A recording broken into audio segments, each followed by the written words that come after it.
교회는 이래야 한다라는 제목으로 하나님 말씀 증거하도록 하겠습니다. 21장 9절부터 22장 마지막 장 5절까지가 천국 이야기입니다. 천국이 이런 모습이다. 이런 것들을 묘사하고 있습니다. 근데 천국 이야기는 우리 죽어서 가는 천국이라기보다도 뭐 그럴 수도 있죠. 교회 이야기입니다. 왜냐하면 완성된 교회가 천국이기 때문에. 그래서 천국 이야기를 하면서 죽어서 간다 이렇게 생각하지 말고 천국이 이런 모습이니까 이 땅에서 교회는 이래야 된다라고 하는 원형을 보여주고 있다는 것입니다. 그래서 교회 이야기예요. 이거 뭐 죽어서 갈 거면 뭐하러 써놓겠어. 죽어서 가면 되는 건데 미리 보여주는 거죠. 그래서 이 땅에서의 교회가 이런 모습이 돼야 된다. 그런 내용이라는 것입니다. 오늘 읽었던 부분만 보면 교회는 이래야 된다. 세 가지예요. 첫 번째는 거룩한 신부가 돼야 된다. 신부가 돼야 된다. 두 번째, 교회는 영광이 있어야 된다. 세 번째, 교회는 측량한다. 그러니까 하나님께서 우리를 재보시거든요. 그러니까 연단이죠. 이렇게 훈련 받는 것을 기쁘게 받아들여야 된다. 왜냐? 택한 백성이니까 훈련하는 거지. 버림받은 애들을 왜 훈련하겠어요? 그래서 교회는 이래야 된다. 이 세 가지를 한번 살펴보도록 하겠습니다. 첫 번째, 교회는 거룩한 신부가 돼야 된다는 것입니다. 9절에 보면 천사가 등장하는데 우리는 요한계시록을 신중히 안 읽어서 그렇지 읽어보면 한 번 나온 천사예요. 어디서 나왔느냐? 17장 1절에 나오거든요. 또 일곱 대접을 가진 일곱 천사 중 하나가, 그러니까 똑같은 천사예요. 똑같이 나오는데, 그러니까 17장하고 여기가 연결된 거죠.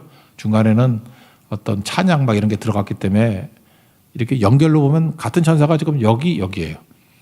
근데 그때는 누구를 보여주냐면 음녀를 보여줍니다. 음녀.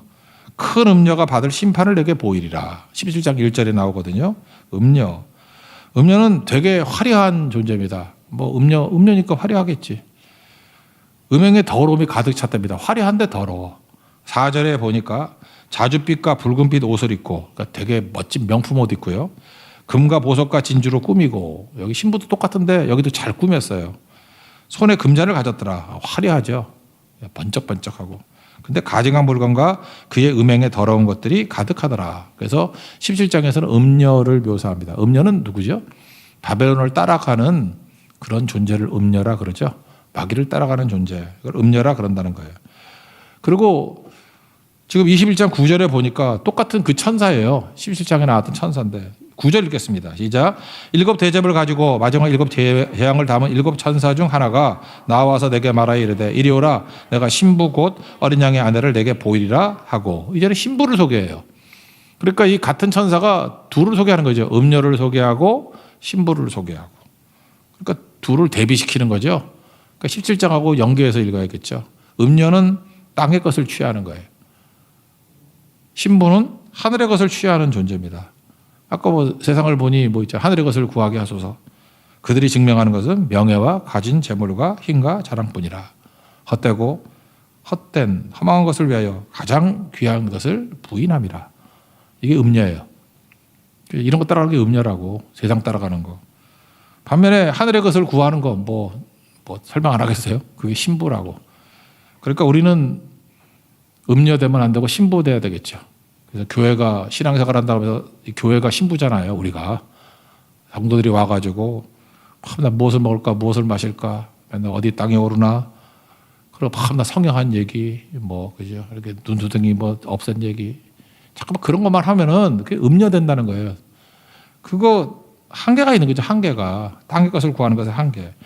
땅의 것을 구하는 것의 한계는 뭐냐면 처음에는 땅의 것을 이제 다양하게 구합니다. 구하다가 하다 안 되면 마지막에 가서 파이널로 어딜 가느냐 하면 돈으로 귀착돼요. 돈. 다 돈에 환장을 해버려. 땅의 것을 구하는 거의 마지막은 다 돈이에요. 그래서 어느 사회나 어느 시대가 망조가 될 때의 모습은 마지막에 돈으로 다 끝나버려. 예를 들어서 그 미국 같은 데를 보면은 그래도 한동안은 제가 이렇게 자라면서 볼 때 뭔가 이렇게 지도자 그러면 정직, 존경함 뭐 이런 것들을 추구했어요. 그래서 어렸을 때 그렇게 배웠어요. 미국의 대통령이 되려고 그러면 와스프여야 된다. 와스프. WASP. 와스프. W가 뭐예요? white. 백인이고 AS는 앵글로색슨 혈통이고 중요한 게 뭐예요? P는 프로테스탄트, 개신교 교인이어야 된다. 이 세 조건이 맞아야 된다. 뭐 이게 아빠는 편견이라고 해도 좋아요. 그래서 중요한 게 뭐예요? 신앙이 있어야 된다는 거예요. 이게 언제부터 깨지기 시작하냐면 케네디 대통령 캐톨릭이죠. 그때 한번 깨지기 시작하고 그래서 미국의 근본 정신에 흔들림이 있고 뭐 그다음에 뭐 여러 대통령들 뭐 얘기 안 하겠어요. 제일 막판 좀 이상한 건 트럼프. 도덕도 없고 기준도 없고 범죄로 뭐 기소가 몇 개 돼 있죠. 그래도 맨날 나와가지고 뭐 소리치고. 그러니까 돈만 주면 오케이죠. 이러지 않았거든요. 제가 왜 미국 예를 들으냐면 여기 욕해도 한국말을 못 알아들으니까 내가 할 말 되게 많은데 그래서 내가 애꿎게 지금 멀리 얘기하는 거예요. 세상이 그래요. 원래 우리나라를 뭐 옛날로 합시다. 선비정신이라는 게 있었잖아요. 선비정신. 가난해도 학문의 길을 걸어가는 거. 요즘에 그런 거 없죠. 선비정신이 어디 있어. 젊은이들 보면 주식에 혈안이 돼 있고 코인에 혈안이 돼 있고 뭐 돈의 가치만 추구합니다. 뭐 돈만 생기면 뭐든지 다 할 수 있다. 무서울 정도로 현실적이 돼버렸어요. 이게 바로 뭐예요? 이게 음녀가 지배하는 세상이에요. 교회에도 이런 것들이 들어옵니다. 다르지 않아요. 옛날에는 뭐 선교사 하겠다는 사람도 있고 신학교 가겠다는 사람 뭐 주를 위해서 충성하겠다 이런 사람이 있는데 오늘 뭐 신문 보니까 작년에 총신대학도 미달이 됐대. 이젠 신학교가 미달되는 시대예요. 안 가요. 이동강 좋겠네. 미달이니까 그냥 붙겠네. 예. 그래서 공부도 안 해. 저 문제가 있어, 그죠? 그 이름 때문에 여러 가지 물어볼 건데 이게 동광이 스님 이름 아니에요? 동광 스님. 예. 그래서 너 정체가 뭐냐 이렇게 물어볼 수도 있는데 어쨌든 그래요. 이게 세상이 이렇게 돼버렸다고. 그래서 다 돈 추구하고 순식간에 이렇게 돼버렸잖아요. 순식간에. 제가 신학교 갈 때는 한 5대 1쯤 됐었는데 뭐 3수 4수 하는 사람도 있었고 그랬었는데 순식간이잖아요. 순식간에. 그러니까 마지막 이게 타락하는 데까지 속도가 엄청난 속도예요.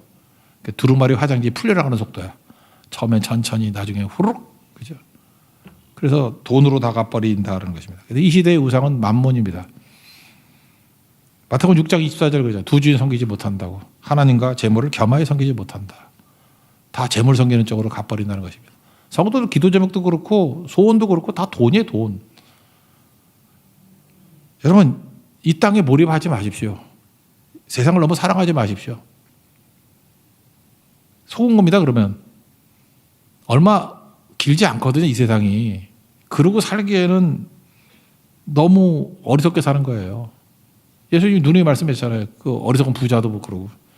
야, 세상에 그 투자할 거 아니라고.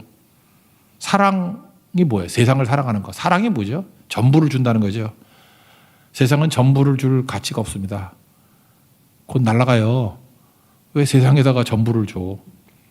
요한일서 2장 16절 보니까 세상에 있는 모든 것, 세 가지 얘기했잖아요. 육신의 정욕, 안목의 정욕, 이생의 자랑. 이 아버지께로 온 것 아니고 다 세상으로부터 온 거라고. 다 이렇게 살아요. 이렇게 살아서 헛됨으로 끝난다고. 그냥 끝나요. 그냥. 돈 써보지도 못하고 가고요. 괜히 쓸데없는 짓 하다가 가고. 하나님께서 우리에게 사명 주시고 나머지 다 공급해 주시는데 충분히 살 수 있게 만들어 주시는데 욕심 부리다가 내가 보니까 장례식 많이 치르잖아요. 죽을 때 깨달아. 이렇게 산 거 아닌데 하고. 진짜 그래요. 신부의 삶은 이렇지 않다는 거예요. 신부는 이렇게 헛된 것들, 땅의 것을 구하지 아니하고 하늘의 것을 구합니다. 하늘의 은총, 하늘의 능력 이런 걸 구하고 사는 거. 교회는 이런 곳이 돼야죠. 신부를 그냥 신부라고 그러지 않고 어린 양의 아내라고 표현했어요. 왜 어린 양이라고 그랬을까요? 신랑 대신 예수님이 죽은 양이기 때문에. 그러니까 신부의 아름다움은 어디에 있냐면 대속의 죽음에서 나온다는 거예요. 보혈의 피가 아름답습니다. 여러분 아름다운 사람 되십시오. 그리고 신랑 대신 예수님이 십자가 붙들고 자기를 부인하고 자기 십자가를 지고 가면 정말 아름다워요. 그래서 교회가 아름다운 교회가 되기 위해서는 어린 양의 아내, 어린 양의 신부가 돼야 돼요. 보혈의 피를 뿌리고 신랑의 그 십자가 그거 붙들고 갈 때 가장 아름다운 교회가 될 수 있다는 것입니다. 그래서 여러분들 음료 따라가지 말고 신부 되십시오. 신부의 특징이 뭐예요? 어린 양의 아내를 하는 거. 십자가 붙들고 십자가로 살아가는 하나님의 거룩한 종 되기를 바랍니다. 그 다음 두 번째 교회의 특징은 뭐냐면 영광이 있어야 된다라는 것입니다. 영광. 영광은 언제 있죠? 임재가 있을 때 영광이 있죠. 에스겔서 40장 이후에 보면은 주님이 점점 이렇게 떠나가는 게 나와요. 그래서 영광이 사라져요. 그러다 막판에 회복되는 모습들을 보여주는데 마지막 구절 기억납니까? 에스겔 잘 안 읽지만 에스겔서 48장이 마지막 장인데 마지막 장이 35절이에요. 그때 측량 다 하고 난 다음에 그 성을 그 성읍의 이름을 여호와 삼마라 하리라. 여호와 삼마가 뭐죠? 여호와 삼마. The Lord is there. 거기 계신 하나님이에요. 여호와 삼마. 하나님이 거기 계신다. 그러니까 영광이 뭐예요? God is there. 하나님이 거기 계시면 영광이 있는 거예요. 그래서 교회는 영광이 있어야 됩니다. 교회는 하나님이 거기 계시면 영광이 있다는 거예요. 임재죠, 임재. 11절 읽겠습니다. 시작. 하나님의 영광이 있어 그 성의 빛이 지극히 귀한 보석과 같고 벽옥과 수정같이 밝더라. 그 앞에 보세요. 하나님의 영광이 있어. 교회는 뭐가 있어야 돼요? 하나님의 영광이 있어야 된다고. 하나님 영광이 없으면 그거 뭐 아무것도 아니겠죠. 교회는 영광이 있어야 되고 하나님의 영광을 드러내야 됩니다. 여러분 영적으로 감각이 있는 사람들은 어느 교회를 딱 가는 순간에 영광이 있는 교회와 영광이 없는 교회를 느낍니다. 영광이 있는 교회의 특징은 예수님이 계셔요. 그리고 임재를 느껴요. 만져주심이 있어요. 분명히 성령께서 함께 하시는 걸 느껴요. 그런데 영광이 없는 교회도 있어요. 예수가 선포가 안 돼요. 뭐 엉뚱한 소리 하고 희희낙낙하는 뭐 그런 소리나 하고, 그죠? 양머리개가 아니에요. 뭐 사람이 드러나고 사람을 증거하고 그럼 영광이 싹 사라져 버려요. 그래서 교회는 영광이 있어야 됩니다. 영광이 위해서 예수님을 증거해야 돼요. 예수님을 붙들어야 되고. 예수님이 가이사랴 빌립보 그 고백에서 베드로가 뭐 주는 그리스도의 살아계신 하나님의 아들입니다. 그랬더니 뭐라 그래요? 이 반석 위에 그 고백 위에 내 교회를 세우리니 음부의 권세가 이기지 못한다. 그러니까 예수님이 친히 세운 교회예요. 내 교회를 세운다. 그러니까 예수님이 계셔야 교회예요. 그래야 영광이 있게 된다라는 것입니다. 우리 집안도 이렇게 개척교회를 많이 세우고 있거든요. 이제 곧 우리 교회 어떤 목사님 이제 개척교회도 시작하실 건데, 우리 아버지하고 어머니가 맨날 했던 얘기가 그런 거였는데, 내가 볼 때 지금 생각하니까 잘못된 얘기 같아. 야, 우리가 교회를 5개 세웠어. 맨날 그랬거든, 나한테. 5개 세웠어. 뭐, 저 중계동에 있는 중계교회, 뭐, 어디, 뭐, 쿤밍에 있는 어디, 뭐, 이렇게 5개 세웠대, 교회를. 진짜 그랬던 것 같아. 근데 그 말을 그렇게 하면 안 돼요. 내가 5개 교회를 세우는데 쓰임받았어. 뭐, 이 정도가 돼야지. 내가 교회를 5개 세웠어. 저한테 말씀이 뭐예요? 너도 좀 교회 좀 세워라. 그거 아닌데, 그죠? 물론 뭐 그런 뜻은 아니겠지만, 그래도 말은 잘해야 되죠. 교회는 내가 세우는 거 아니에요. 저 개척교회도 마찬가지예요. 그 목사님이 세우는 거 아니에요. 내 교회는 내가 세우는 거야. 예수님이 세우는 교회예요. 하다못해 여러분 집도 내가 산 것 같죠? 내가 집을 세우면 그거 무너집니다. 시편 127편 1절 여호와께서 집을 세우지 아니하시면 세우는 자의 수고가 헛되며, 이거 너무 통쾌해. 여러분 집을 세워봐. 다 무너져. 여호와께서 집을 세우지 아니하시면 세우는 자의 수고 개고생하거든 헛되대요. 여호와께서 성을 지키지 아니하시면 파수꾼에 깨어 있으면 맨날 깨어가지고 뭐 누가 손대냐 걷느냐 뭐 이러고 있어봐야 헛되도다. 그러니까 우리가 살고 있는 집도 하나님이 세워 주셔야 든든히 서는 거예요. 내가 세우는 거 아니에요. 여호와께서 집을 세우지 아니하시면 헛수고래요. 하물며 교회가 내가 세워요? 주님이 세우는 거지. 그래서 항상 우리가 붙들어야 게 뭐냐면 주님의 교회입니다. 주님이 세우십니다. 예수님이 세우십니다. 예수님이 세우는 거기 때문에 개척교회 할 때도 마찬가지야. 사람 의지하면 안 돼.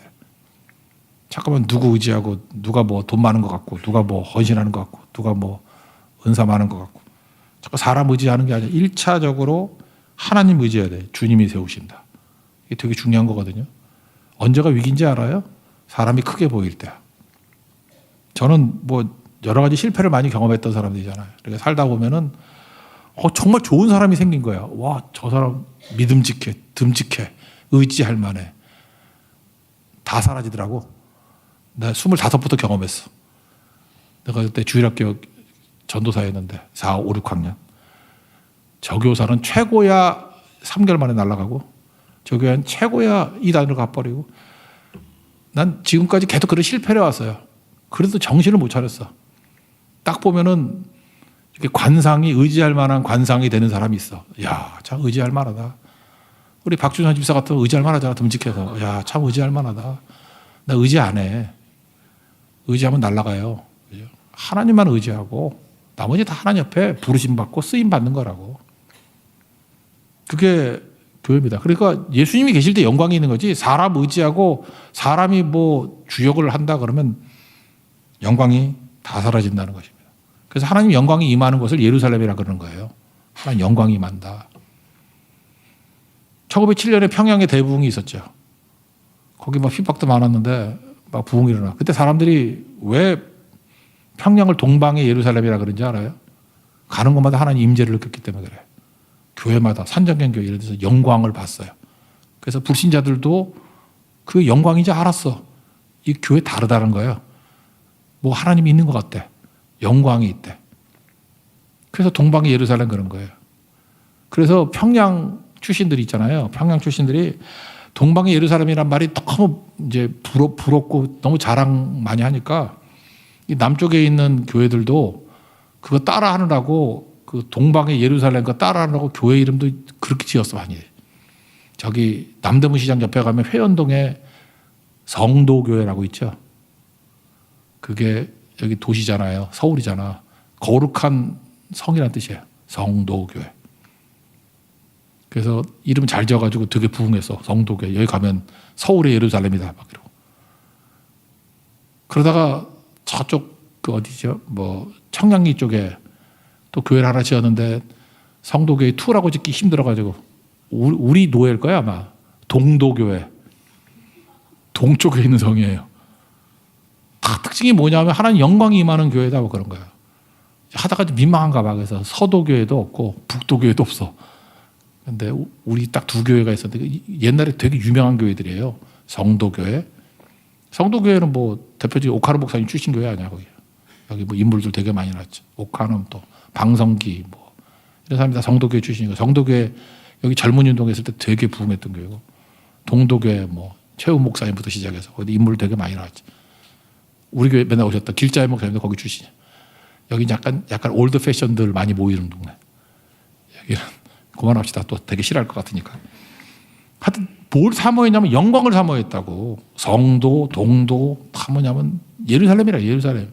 하나님 임재가 있는 거. 교회는 영광이 있어야 된다. 그래서 에스겔서 옛날에 되게 많이 읽었어요. 여호와 삼마, God is there. 하나님이 거기 계신다. 영광이에요, 영광. 그게 능력이라는 것입니다. 그래서 우리에게도 물어봐야 돼요. 영광이 있는가? 하나님의 임재가 있는가? 그래서 하나님의 성품을 이렇게 따진다 그러잖아요. 근데 영광만 추구해서 영광만. 그래서 이사야 60장 1절 말씀을 너무너무 좋아했어요. 일어나라 빛을 발하라 내 빛이 이르렀고 여호와의 영광이 내기에 임하였음이니라. 이게 교회라고 생각했어요. 교회는 뭐예요? 빛을 발하는 거잖아요. 넌 세상의 빛이라고. 내 빛이 하나님 빛이 내게 이르렀으니까 이제 비춰줘라. 빛을 비추는 그게 바로 뭐냐? 여호와의 영광이 내기에 임하였느니라. 그래서 항상 기도가 뭐였냐면 하나님 영광이 내게 임하게 하옵소서. 여러분 머리 위에 하나씩 영광이 임하기를 기도했다고요. 그리고 제일 두려워했던 것은 영광이 떠나가는 거. 엘리 제사장의 그 며느리가 아들 죽고 임신했다가 시아버지하고 남편 죽었다는 소리를 듣고 힘주다가 애가 태어났잖아요. 그 애 이름이 뭐죠? 이가봇. 영광이 떠났다. 그러니까 관심이 영광이었어요. 하나님이 계시면 영광이 있는 거고 하나님이 떠나면 영광이 없는 거예요. 그래서 제일 두려운 이름이 이가봇. 그래서 이 시 욕할 때 이가봇 같은 놈아 그러면 정말 땅끝까지 찾아가서 원수 갚으려고 그랬어. 최고 욕이었어. 이가봇. 그죠? 이가봇. 영광이 떠났다. 죽으란 얘기지 그거. 근데 더 좋은 건 뭐 영광. 그래서 옛날 이름과 영광이라는 이름 되게 많아요. 뭐 김영광 뭐 축구 선수 있잖아. 그 친구는 영광이 없었어. 하여튼 김영광인데 수비하는 선수였잖아요. 영광. 뭐 제 친구도 여러 명의 영광이 있었어요. 그게 중요한 거죠. 에스겔서 43장 5절에도 영이 나를 들어 데리고 안뜰로 들어가지. 성전 안뜰로 들어갔대요. 그때 성령께서 안뜰로 에스겔을 이끌고 가서 그가 뭘 봤냐. 내가 보니 여호와의 영광이 성전에 가득하더라. 그러니까 교회는 하나님의 영광이 있어야 돼요. 영광이. 여러분 하나님이 계신 거룩한 성전이죠. 하나님 임재가 있어야 돼요. 영광이 있어야 된다고요. 영광. 그게 교회입니다. 그래서 장소가 초라하고 좀 비좁고 장소가 문제가 아니에요. 예수님 계신 곳에 영광이 있어요. 그게 교회예요. 오늘 교회 뭐 이렇게 우리 처음 오신 분 있습니까? 딱 왔더니 영광을 느끼면 진짜 교회고 영광 없네. 그러면 가짜예요. 영광이라고. 여러분 이 시대에 큰 건물이 있는 교회, 뭐 화려하게 지은 교회에 영광이 있을까요? 교회 영광 그러면 카타콤 아닙니까? 지하 무덤. 거기서 몇백 년 동안 예배드렸죠. 카타콤. 거기 영광이 있었다고. 거기서 많은 사람들이 목숨 걸고 예배드렸잖아요. 영광이 있었어요. 교회 중에 최고 교회는 카타콤이에요. 그 다음에 그 터키 쪽 가면은 그 갑바도기아 거기 그 최근에 발견했죠. 거기 보니까 지하 교회가 있었죠. 그 데링쿠유인가? 그게 뭐 한 60km 이상 뭐 이때잖아. 카타콤만 있는 줄 알았어요. 근데 터키 쪽에 갑바도기아 가면 이렇게 풍선 띄워가지고 뭐 구경도 하지만 일반 사람은 갑바도기아 가서 그거 구경하지만 크리스찬들은 가가지고 데링쿠유 그 지하 교회를 본다고. 끝없이 있어요. 끝없이. 거기 가서 다 영광을 느끼는 거예요. 영광을. 그런 게 지금 북한의 지하 교회 아닐까요? 다음 주에 말레이시아 선교 가는데 말레이시아 가면 이슬람권이기 때문에 마음껏 찬송을 못해. 찬송을 하면 뭐라 그러고. 그래서 이번에도 분위기가 안 좋아가지고 큰 버스로 못 다녀요. 이렇게 막 자랑스럽게 못 다녀. 14인승 이렇게 숨어서 다녀야 돼. 14인승. 14인승 이렇게 나눠가지고. 그래야 되는 상황이거든요. 그래서 전 말레이시아 가가지고 제일 하고 싶은 게 막 마음껏 찬송하고 싶은 거예요. 근데 임마누엘 학교 그 꼭대기 사라사마리 학교 거기 올라가면 거기는 뭐 우리끼리밖에 없으니까 거기서는 찬송이 막 커져. 엄청 애들이 엄청 크게 불러요. 우리 옛날에 그 새벽기도 끝나고 난 다음에 틀어줘도 노래 있잖아요. 꾸마우 찐따예수 그거. 애들이 부른 거예요 그거. 엄청나게 부르죠. 거기 영광이 있어요. 이번 선교 갔을 때도 하나님의 임재가 있는 영광 있는 교회가 되게 하옵소서. 이 기도가 돼야 돼요. 이게 뭐 얼마나 건물 뭐 스마트한 사람들이 모여 있고 그런 거 아니거든요. 영광이 있어야 된다. 좀 이게 넘어가서 합시다. 자세히 하려면 너무 시간이 많이 걸리니까. 넘어가면 영광이 임하는 것 중에 하나가 뭐냐 하면 하나님 말씀이 있는 곳에 영광이 또 있어요. 그게 어디에 나오냐 하면은 기초석 쓰는 얘기가 나오죠. 12절 13절 한번 읽겠습니다. 시작. 크고 높은 성곽이 있고 12문이 있는데 문에 12천사가 있고 그 문들 위에 이름이 있었으니 이스라엘 12지파의 이름들이라. 동쪽의 세 문, 북쪽의 세 문, 남쪽의 세 문, 서쪽의 세 문이니. 여기 보니까 그 12지파의 이름들이 있대요. 이게 무슨 뜻일까요? 일단 문은 동서남북에 3개씩 문이 있으니까 우리가 문이에요. 성도들이. 많은 사람들이 천국에 들어갈 수 있도록 전도의 문이 되십시오. 그런 의미도 있고. 기초속에 12사도의 이름이 있다는 건 뭘까요? 에베소서 2장 20절에 이런 말씀이 있어요. 너희는 사도들과 선지자의 터 위에 세우심을 입은 자라. 여기서 사도들과 선지자의 터, 그럴 때 사도와 선지자들이 했던 일이 성경 기록했잖아요. 그래서 이걸 말씀으로 본다고. 사도와 선지자의 터. 그래서 교회가 말씀의 기초 위에 서게 될 때 가장 영광스럽다는 것입니다. 우리 조심해야 됩니다. 어떤 교회 갔더니 너무 목사에게만 주목을 해. 또 어떤 교회 갔더니 어떤 유명한 성도에게만 자꾸 주목을 해. 그거 영광 없어요. 어디에 주목해야 돼요? 예수님이 모퉁이 돌 되시고 그 다음에 사도의 터가 말씀이거든요. 말씀의 기초가 있을 때 가장 영광스러운 교회가 될 수 있다. 다음 주에 또 할 거니까 이거 요 정도만 합시다. 그래서 교회는 영광이 있어야 된다.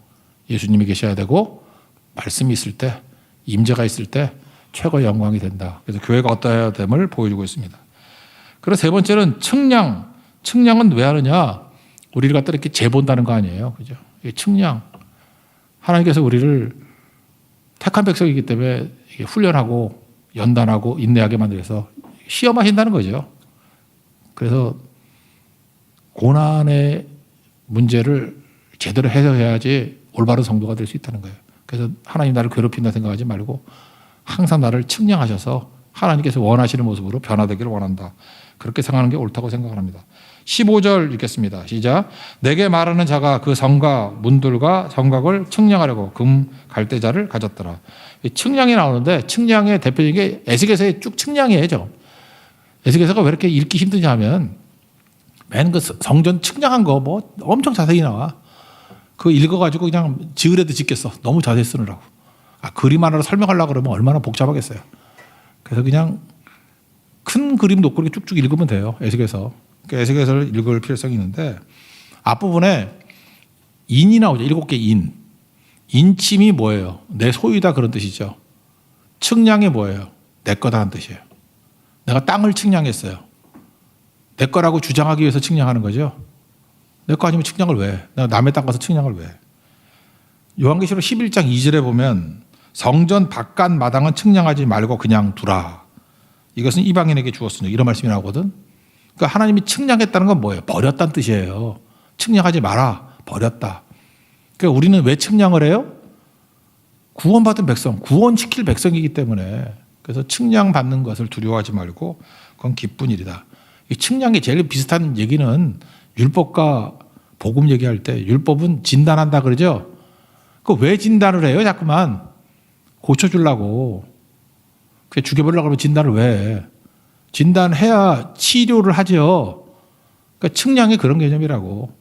하나님께서 하나님 백성들을 측량하십니다. 그래서 건져주신다. 그런 거고. 하나님의 성, 이 천국은요, 정사각형이에요. 저는 뭐 이렇게 교회를 뭐 지으면 없지만, 뭐, 굳이 누가 와가지고 교회 앉으면 죽여버릴 거야. 그러면 뭐, 어떤 교회를 지으면 정사각형 교회를 지고 싶어요. 이게 교회가 정사각형이 돼야 돼. 그러니까 정사각형. 이게 무슨 완전하다는 뜻이에요. 완전하다. 이런 거에 대한 이미지가 북경에 가면 자금성, 걔네들도 정사각형 이런 거 좋아해. 직사각형이라고. 근데 정사각형이 교회예요. 근데 정사각형이 어디가 정사각형이죠? 지성소. 정사각형이죠. 식규빗이거든. 그러니까 나중에 보면 지성은 정육면체예요. 높이도 똑같아. 규빗이 이게 45cm인데 계산이 하니까 50cm래요. 10규빗이니까 50cm. 얼마예요? 5m. 5m예요. 그죠? 그게 지성소라고. 그걸 갖다가 확대시킨 게 지금 천국이야. 근데 이 한쪽 면이 얼마냐 하면 12,000 스타디온. 또 스타디온. 그러니까 앞부분 14장에 나오는데 스타디온에서 나온 말이 스테디움이라 그랬죠. 운동장. 정확히 192m예요. 근데 그걸 언제 계산해? 주판도 안 하는 사람이니까. 200m를 합시다. 그래서 지금도 스테디움 가보면은 트랙이 400m잖아요. 그러니까 이렇게 도니까 400m니까 반쪽은 200m겠지. 계산 못해요? 200m니까 이렇게 도니까 400, 왕복이니까 400m 되겠지. 대충. 그죠? 그게 기준이야. 스테디움은 400m 트랙이 있어야 스테디움이에요. 그러니까 200m 정도. 스테디움. 스타디온. 그러니까 12,000 스타디움이니까 한쪽 길이가 어느 정도냐. 이걸 내가 계산했더니 2,400km 정도 나와요. 이걸 200m로 계산하면 12,000이니까 2,400km. 이 성이 얼마나 크냐 하면 뭐 상징일 가능성이 커. 그냥 천국의 크기를 얘기한다 그러면 미국 LA부터 뉴욕까지 킬로로 하면요 5,000km예요. 왜 하느냐 하면 우리 교회 맨날 오시는 그 어떤 김씨성을 갖는 광성 목사님이라고 있죠. 선교사님이신데 운전을 너무 좋아해. 이거 맨날 왔다 갔다 해. 5,000km. 나는 하루도 못하겠어. 그거.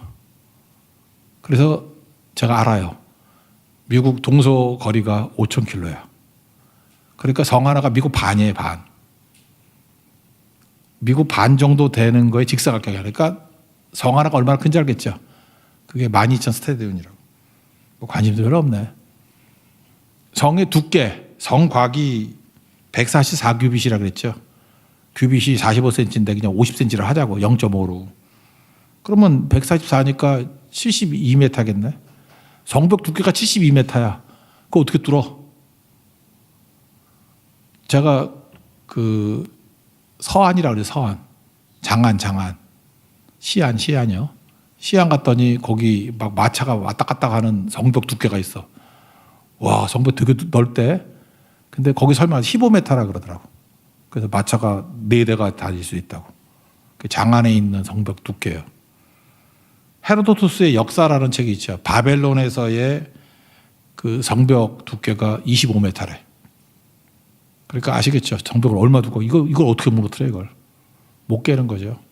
그러니까 무슨 얘기를 하고 있는 거냐면 천국은 그냥 완벽한 지성소, 하나님께서 완벽한 지성소의 완벽함을 확장해내온 곳이다. 그것을 우리에게 보여주고 있다는 것입니다. 그러면서 여기 누가 들어가느냐? 측량된 사람이 들어간다. 그 다음 얘기는 다음에 같이 설명할게요. 그러므로 우리가 붙들어야 될 게 뭐냐? 이거 한번 읽어봅시다. 그 측량된 거. 16절, 17절입니다. 시작. 그 성은 네모가 반듯하여 길이와 너비가 같은지라. 그 갈대자로 그 성을 측량하니 12,000 스타디온이요. 길이와 너비와 높이가 같더라. 그 성곽을 측량하면 144 규빗이니 사람의 측량 곧 천사의 측량이라. 그 사람의 측량 곧 천사의 측량이라. 이거는 이렇게 해석하면 돼요. 천사가 사람의 도량법에 따라서 재니까 그런 뜻이에요. 천사의 재는 법이 있을 거 아니에요. 근데 우리가 못 알아듣잖아. 천사의 측량법을 하면. 니네들이 쓰는 도량법을 하면 이렇다. 그런 뜻이라고. 그래서 항상 우리가 출애굽기 같은 데 보면은 성막부터 시작하잖아요. 지성소. 그 조그만 것 같이 보이지만 그게 교회의 원형, 천국의 원형이에요. 완벽함이에요. 완벽함. 하나님께서 완벽하게 우리에게 은혜와 권능을 더하여 주시고 거기에 맞도록 우리를 측량해 주신다는 것입니다. 그래서 창세기부터 시작해서 요한계시록까지 다 연관되어 있습니다. 교회가 교회다운 모습으로 반듯하게 하나님의 측량에 부족함이 없는 그 뭐 다니엘에서 나오잖아. 뭐 대겔 우바르시는 말 있잖아요. 그런 거 있잖아요. 그 무게에서 떨어졌다, 뭐 탈락했다 그런 거잖아요. 측량이라고 그것도 하나님께 측량해가지고 너는 맞지 않는다. 그럼 버림받는 거라고. 그러므로 측량하고 있다는 건 무슨 얘기입니까? 우리를 사랑하시고 건져주신다는 거예요. 날마다 말씀을 통해서 천국의 백성에 합당한 측량에 맞는 우리 하나님의 거룩한 종 되기를 축원합니다. 예. 자리에서 일어나겠습니다. 마라나타 찬양하겠습니다.